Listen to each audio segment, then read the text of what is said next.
அக்ஷய திருதியை என்றாலே அனைவருக்கும் நினைவில் வருவது அன்று தங்கம் வாங்கினால் மேலும் மேலும் தங்கம் பெருகும் என்பதுதான். ஆம், அக்ஷய திருதியை அன்று தங்கம் வாங்கினால் மென்மேலும் பெருகும் என்பது உண்மையே. இந்த மாதம் அல்லது அடுத்த மாதம் நகை வாங்க வேண்டி உள்ளது.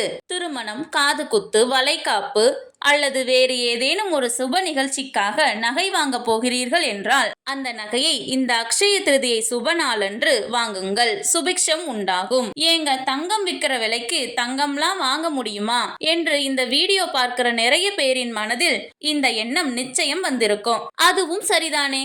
ஆனால் அக்ஷய திருதியை என்றால் தங்கம் மட்டும்தான் வாங்க வேண்டும் என்பதில்லை. அக்ஷய திருதிக்கு இன்னும் பல சிறப்பம்சங்கள் உள்ளன.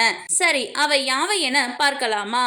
அக்ஷய திருதியை அன்று என்னவெல்லாம் செய்ய மிகவும் உன்னதமானது என்று ஒன்றன் பின் ஒன்றாக பார்க்கலாம். கீழே உள்ள பிளே பட்டனை கிளிக் செய்து முழு வீடியோவையும் பார்க்கவும்.